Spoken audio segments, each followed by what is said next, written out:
a load of carp. You join me, I'm on the carp pond again, becoming a old habit, and the traps are set. All 3 rods are out, rocking on the dance floor, ready to go. The house is up, so it's just time to sit back and relax the bank holiday weekend. I've got 2 nights, not 3 unfortunately, but 2's plenty. And hoping we're going to have one out over the course of the weekend. I've got key cray on. Sorry, I haven't actually. I'm telling you lies. I got the key on 2 rods. One's a wafter, one's a hard-on bottom bait, and then on the other rod I've got a bright white CC Moore Triple X Equinox. No, Triple X Odyssey. I always get that wrong. But that's what the state of play is tonight on the traps. So I got a couple of ciders in there, not like I need any more, but I'm going to crack them open in a minute and have one of those.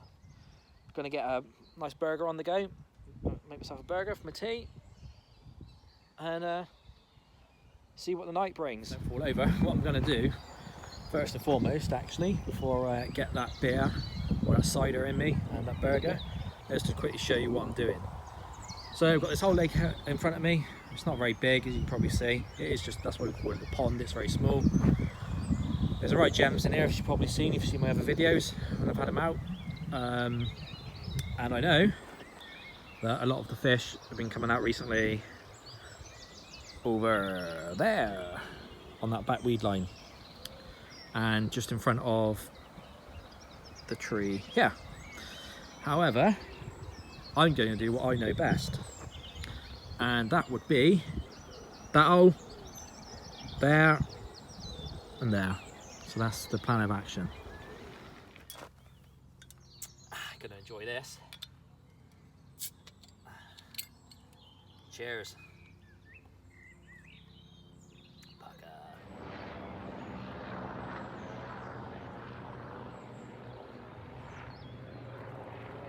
Go there. Burgers are on the go, Ridge Monkey style.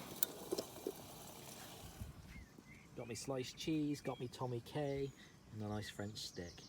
Cut them in half and put them in. Num num num. Burger and a French stick. One of the most healthiest meals you can have on the bank. Well guys, it's bang on 3 o'clock in the morning, and unfortunately this is not a fish update, more of a frustration update. I've had liners all night on at least 2 of the rods. Just waiting and waiting and waiting and waiting and waiting for the rods to go. It's looking really good for it, and I've just been taken out by the bloody mallards, and nightmare. They're chasing each other around on air, and they've just gone straight through all 3 of my lines, straight on the tips of my rods, and wiped all 3 out. So I'm not even convinced I'm fishing now. So there's only an hour till dark. There's now an hour until light now, so I might just keep them out and just see. I don't really want to go putting them back out in pitch black, but that's a bit of a pain in the ass. Anyway, fingers crossed it's not going to affect my fishing, but there's probably a good chance it has. Never mind, hey. Let's get the kettle. I'm proper cheesed off. It's 12 minutes past 3, and I just said to you that I was worried about the mallards wiping me out. Nope, they ain't wiped me out. I just had a run, and I fucking lost it at the fucking net.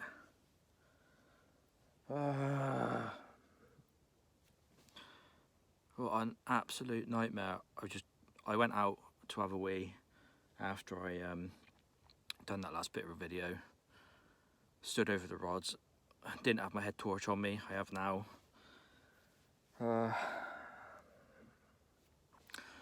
I've got it in, it's come off the bar, I've got it in all the way to the corner of the net.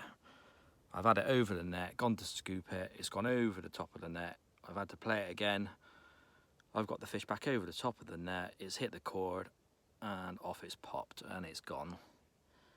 Couldn't even see what it was. It was definitely a carp, and it was a carp, but I can't. When I say I can't see what I couldn't see what it was. I mean, I don't know what size it was. It felt all right, but I'm really frustrated now because all the time I was telling myself, don't lose it, don't lose it, don't lose it, don't lose it. I couldn't see what the fuck I was doing, so I didn't have my head torch, couldn't see properly where the cord was on the net. So I thought I'll just put the net down, head first down, and bring it over the top of the net and then in. And I've been hit the cord and it's gone off. Gutted. It was there for the taking and it's hit the cord and gone. What a kicking in the nuts that is. The only plus side to it is it's the easiest rod to put back out, but still, that hurts. Anyway, let's hope it gets better, eh?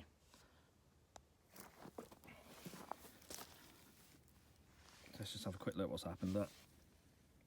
I've obviously hit him right at the corner of the net when I've gone to try to scoop him out, and it's just ejected straight out into the corner of the net. What a bummer, eh? What an absolute bummer. Gutted. Gutted is not the word. A wet net but no fish, eh? How pants is that? Anyway, that's came on the key hard on bait. Bottom bait as usual on there, to be fair.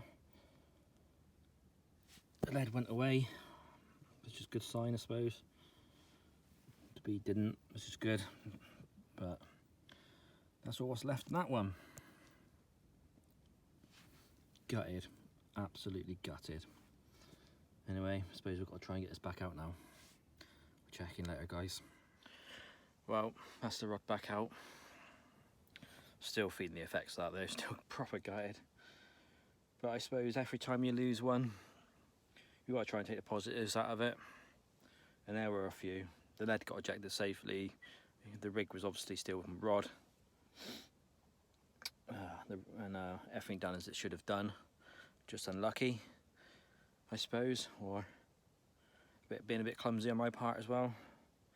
I suppose the main lesson I've learned today is don't jump out your bivvy in the middle of the night without your head torch on, because I'm pretty confident if I had my head torch on I would have been able to guide that fish properly over the top of the net. I just couldn't quite see what I was doing. So you can obviously see by the placement of where the hook was on the corner of the net, where I bumped it off, I must have hit it with the corner of the net. So yeah, feeling sorry for myself now, so got a brew. I'm gonna have that now and wake up a little bit and reflect. Devastated. It's only a carp, eh? Look what it does to you. Well guys, it's 5 o'clock and I've just had a run, but unfortunately it's not the species I'm after. I've got myself a little tench down there in the net. I'm just gonna get my mat out and sort them out and get them away. But yeah, thought I was gonna have a carp then. But same rod, again, the same one as earlier, and the same bait. So let's get this dealt with and then get the rod back up. Very quickly then, guys, I don't mind videoing these because they are my second favourite species. They are quite welcome on here as well, actually, to be fair, because you don't have them out very often on the pond. So it's nice to have one. You know that? You're not very happy, but a lovely tench. So it saves a blank at least. Not sure if it quite makes up for the one I lost earlier, or the carp I lost earlier, but nevertheless, it's always nice to make acquaintance with a nice tench. Anyway, let's put her straight back. Wow, horrible. Got tench slime all over me now, so I've got to go give my hands a bit of a clean. But I just want to quickly show you what I was using then for that tench. I didn't get the retainer out for it. Just got my little Nash mat out, little dwarf mat out. Obviously got the camera over there, and the mat. And obviously you can see, there's a big step up there, so just film behind it. Anyway, hopefully there's more fish to come.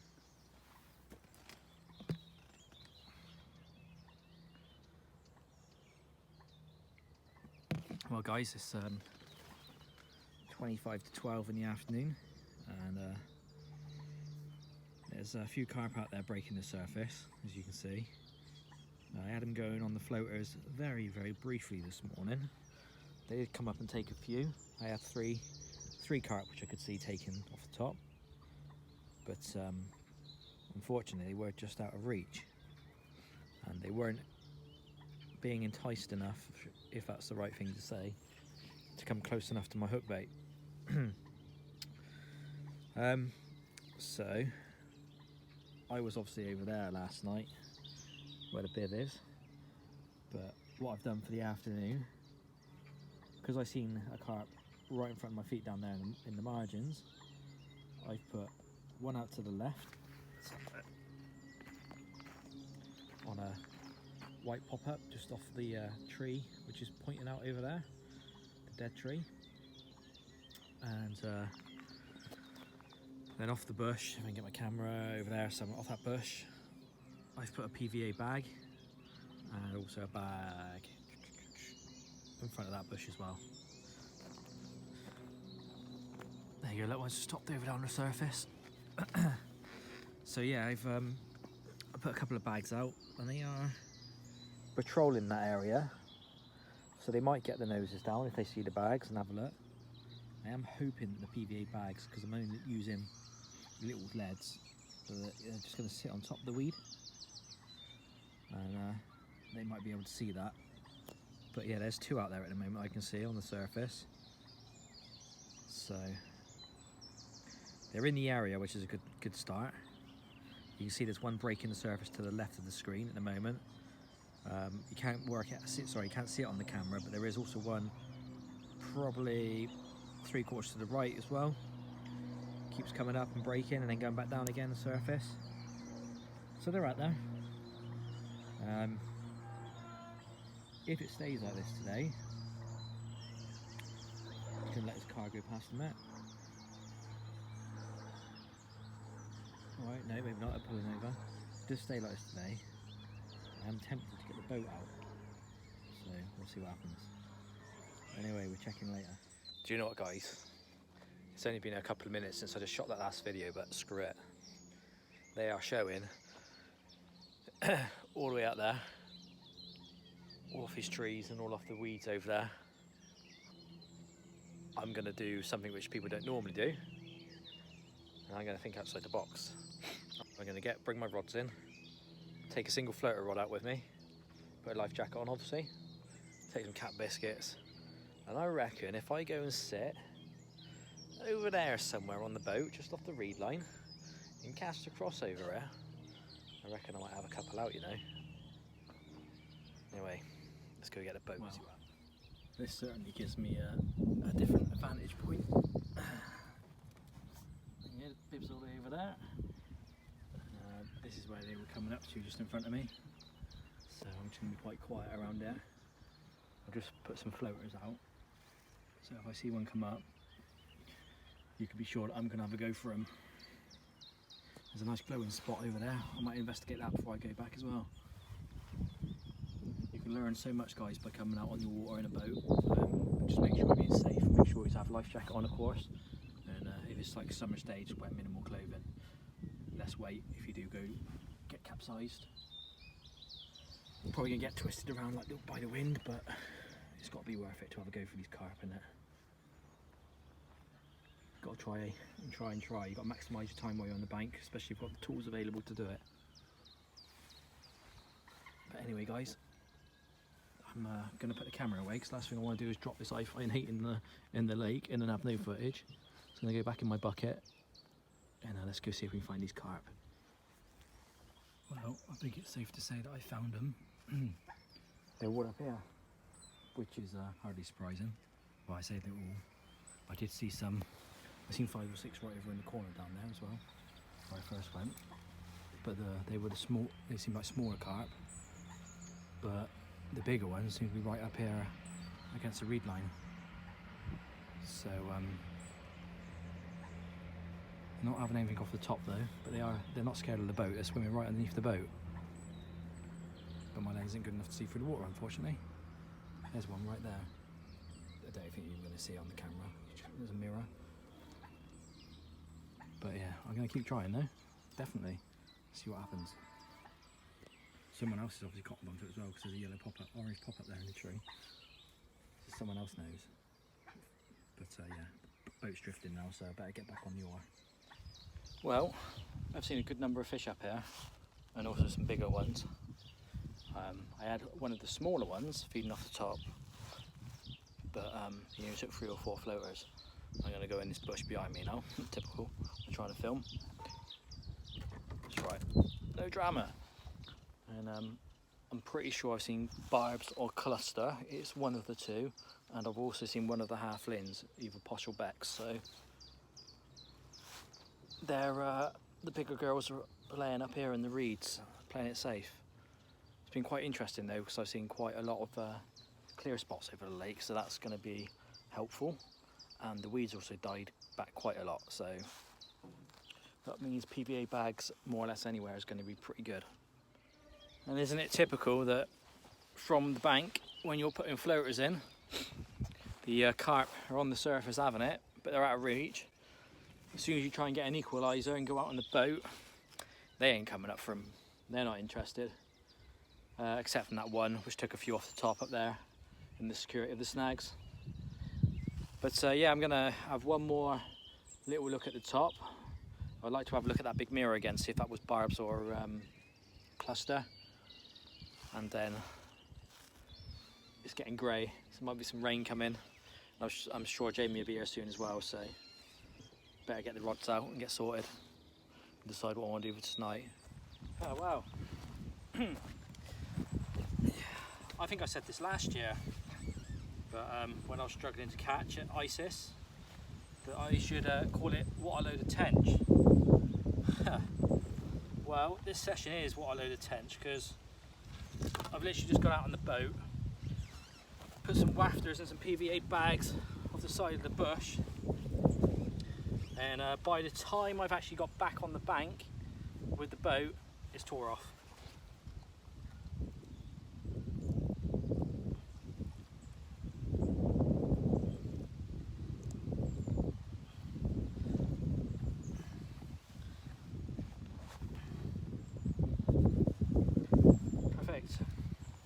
So that's what it is. Look, just a little small lead running rig and a little chop down wafter, sail wafter. So she looks quite heavily pregnant actually, so I won't keep her out too long. Make sure the mouth's all right on the hooking point. Yeah, that's fine. No damage, it's good. And then we'll slip it back as it feels for the spawn. Oh. Pucker, look at the belly on that. What a tench. Sit a little bit closer for you, can have a proper look. Try to get my fingers out of the way. What a tench. Thank you very much. I'm happy to have this just as much as I would a carp, because that is a pucker tench. That's really, really nice. Anyway, let's get it back.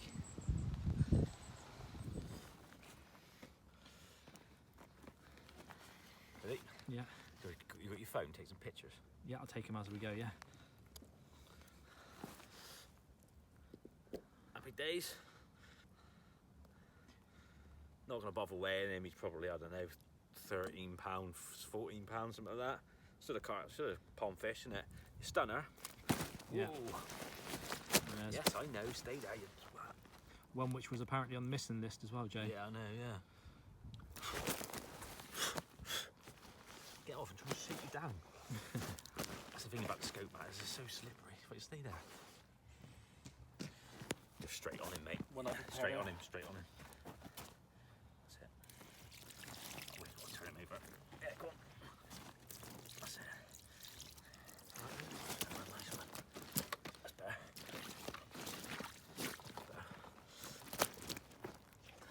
It's going to beat me up now with water.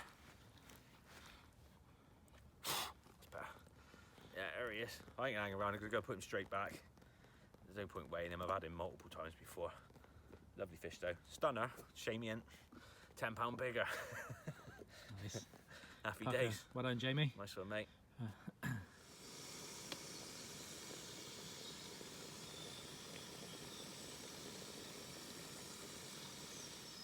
Wow, it's almost 8 o'clock in the morning, lads, and as you can probably see, just got a got the kettle on, have the first brew of the morning. Jamie's not long packed up and gone after he had that zip linear last night. We didn't weigh it, but we reckon it was around about anywhere between 12 and 14 pounds, we reckon. So it was nice that he had a fish anyway, off the bush, the same place where I was at that second tench. But me, my rods were, as usual, remaining motionless all night, for last night anyway. So I did press the recall button on my receiver last night, this morning when I got up, and the blue one did light up, so I obviously had an indication, but I must be so out of it I didn't even hear it, to be fair. I tend to sleep better when I've got someone here with me anyway, to be fair, so I probably went into some sort of deep sleep. But yeah, nothing's happened really, guys, so I'm gonna have a coffee and wake myself up. The bivvy's down and everything. Stay here till about 12 and then we're disappearing. I am hoping this is not going to be the last video for today's session, but it is very possible. So I will sign off now and say thanks for watching. Don't forget to hit the like button for us, it does help me out a little bit. And the subscribe button would be even better if you don't want to like it, just so you can see what content I got coming up. Would really like to get to 100 subscribers by the end of this year, and then hopefully it was to start taking off then. And then once I get up to 1,000 subscribers, I can start doing some YouTube lives and do a bit more on Instagram, etc, etc. You can follow me at What a Load of Carp 2002 at Instagram. And yeah guys, again, as I said, thanks for watching, thanks for your support as always. Shame we couldn't bring you a carp on this episode, well from me anyway, Jamie's got one, so that was a bonus I suppose. And we'll see you on the bank sometime.